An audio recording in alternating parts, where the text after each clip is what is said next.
Selamat datang di Kisah di Sebalik Suara. Segala kisah-kisah dan info yang dipaparkan di sini dikumpulkan dari berbagai-bagai sumber.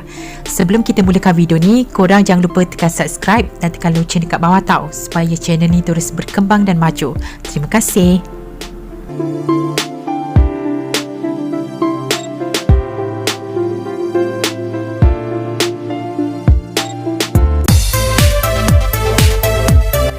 Drama Sweet Dream telah melonjakkan nama Ben Amir di laman sosial dan menarik perhatian ramai peminat drama Melayu. Lebih-lebih lagi apabila gaya rambut panjangnya mula menjadi ikutan ramai. Mungkin ada yang masih belum kenal siapakah Ben Amir. Jom kita tengok sama-sama biodata pelakon yang berusia 29 tahun ini.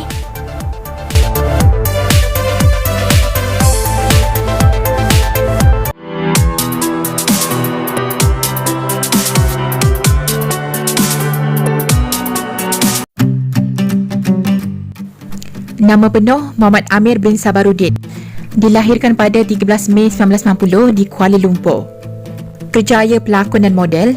Tahun aktif 2013 sehingga kini. Ketinggian 5 kaki 11 inci iaitu 1.8 meter. Beliau merupakan anak keempat daripada 5 beradik. Pendidikan Universiti Teknologi Mara UiTM Kampus Lendu Melaka dalam jurusan Diploma Pengajian Perniagaan. Agama Islam, bangsa Melayu, status bujang.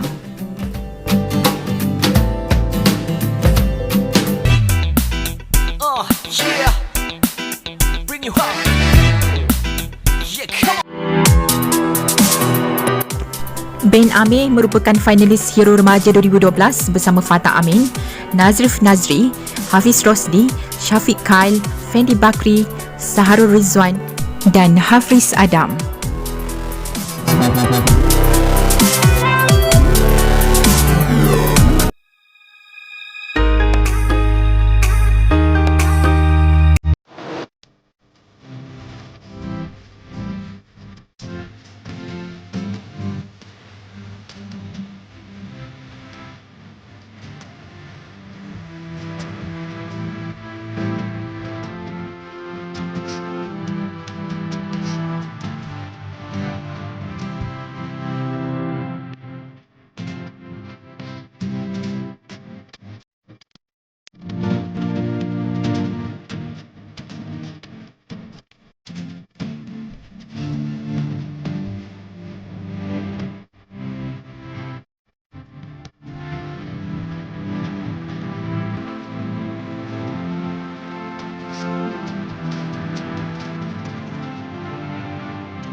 Oleh kerana aura Kash Adam dalam Sweet Dreams, followers Instagram Ben Amir meningkat hampir 400,000 dalam masa hanya 2 minggu sahaja.